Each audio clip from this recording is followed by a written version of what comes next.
പ്രിയ ദൈവ പൈതലേ, മറ്റുള്ളവർ നിന്നെ പല ആവർത്തി തള്ളിക്കളയുമ്പോൾ, കുറ്റം പറയുമ്പോൾ, നിന്നെ ഒന്നിനും കൊള്ളാത്തവനെന്ന് വിധിയെഴുത്തുകൾ നടത്തി വല്ലാത്ത സങ്കടത്തിനകത്തിലേക്ക് തള്ളിക്കളയുമ്പോൾ ദൈവം എന്താണ് നിന്നെക്കുറിച്ച് പറയുന്നത് എന്ന് ഒരിക്കലെങ്കിലും ചിന്തിച്ചിട്ടുണ്ടോ? അങ്ങനൊരു കാര്യം നിനക്കറിയാമെന്നുണ്ടെങ്കിൽ നിശ്ചയമായും നീ ഈ വാക്കുകളുടെ ശരങ്ങൾ കേട്ട് പതറിപ്പോകത്തില്ല. നിന്റെ നേരെ വരുന്ന ശാപവാക്കുകൾ കേട്ട് നീ തളർന്നു പോകത്തില്ല.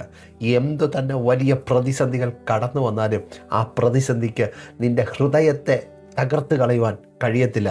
ഒന്നാമത്തെ കാര്യം, ഉൽപ്പത്തി പുസ്തകത്തിൽ പറയുന്നു, ദൈവത്തിൻ്റെ സാദൃശ്യത്തിലും സ്വരൂപത്തിലുമാണ് നിന്നെ സൃഷ്ടിച്ചത് എന്നത് നാം മറന്നുപോകാതെ ആ വചനത്തെ ഉറപ്പോടെ വിശ്വസിക്കുക.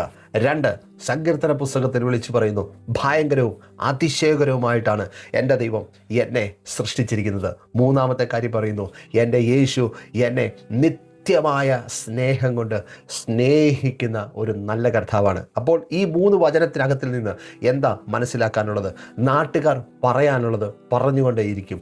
അവരുടെ വായെ കൂട്ടിക്കെട്ടാൻ നിന്നെക്കൊണ്ട് കഴിയത്തില്ല. അവർ കുറ്റം പറഞ്ഞുകൊണ്ടേയിരിക്കും. പക്ഷേ ആ കുറ്റം പറയുന്നതിൻ്റെ നടുവിൽ എതിർത്ത് നിന്നിട്ട് പറ, ഉലകത്തെ ഉണ്മയായി ചമച്ച ആ ദൈവം തൻ്റെ സാദൃശ്യത്തിലാണ് എന്നെ സൃഷ്ടിച്ചിരിക്കുന്നത്. അതുകൊണ്ട് ഞാനൊരു പാഴ്വസ്തുവല്ല, ഞാൻ ഏറ്റവും ശ്രേഷ്ഠമായ വ്യക്തിയാണ്. 2-ാമത്തെ കാര്യം പറയുന്നത് സങ്കീർത്തന പുസ്തകത്തിനകത്തിലാണ്. എൻ്റെ അമ്മയുടെ ഉദരത്തിനകത്തിൽ ഇരിക്കുമ്പോൾ തന്നെ എന്നെ വ്യക്തമായി കണ്ട ഒരു നല്ല കർത്താവ്.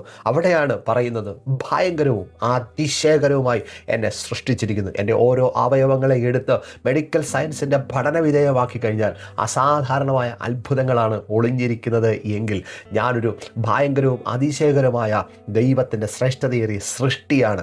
അങ്ങനെയെങ്കിൽ ഞാൻ മറ്റുള്ളവരുടെ കുത്തുവാക്കുകൾക്കകത്ത് ഇനി തളർന്ന് പോകത്തില്ല. കാരണം എന്നെ എൻ്റെ ദൈവം നിത്യമായ സ്നേഹം കൊണ്ട് സ്നേഹിച്ചിരിക്കുന്നു. ആ സ്നേഹമാണ് കാൽവറി കൊലക്കളത്തിൽ എനിക്ക് വേണ്ടി എൻ്റെ നാഥൻ യാഗമായി തീർന്ന് എന്നെ പാപത്തിൻ്റെ അഗാധമായ ഗർത്തത്തിനകത്തിൽ നിന്ന് വിളിച്ചെടുത്ത് എന്നെ അവൻ്റെ പുത്രൻ്റെ രാജ്യത്തിലേക്ക്, ആ സ്നേഹസമ്പൂർണനാകുന്ന ദൈവത്തിൻ്റെ പുത്രത്വത്തിൻ്റെ അവകാശത്തിലേക്ക് കൊണ്ടുവന്ന് നിർത്തിയിരിക്കുമ്പോൾ ഞാൻ എന്തിനാ പതറിപ്പോകുന്നത്? ഞാൻ എന്തിനാ കണ്ണുനീരിനകത്തിൽ സങ്കടപ്പെട്ട് നിരാശപ്പെട്ടിരിക്കുന്നത്? എൻ്റെ ദൈവം എനിക്ക് വേണ്ടി വൻ കാര്യങ്ങളെ ചെയ്യും. അതുകൊണ്ട് ഞാൻ മറ്റുള്ളവരുടെ വാക്കിന് ഇനി ഒരു വേള പോലും തളർന്നിരിക്കത്തില്ല. ഈ വചനത്തെ ബലത്തോടെ ഏറ്റെടുത്ത് മുമ്പോട്ട് ചുവടുവെക്കും. നീ ഒരു പരാജയമല്ല, ദൈവത്താൽ നീ ഒരു വിജയമായിരിക്കും. I bless you in Jesus name. Amen.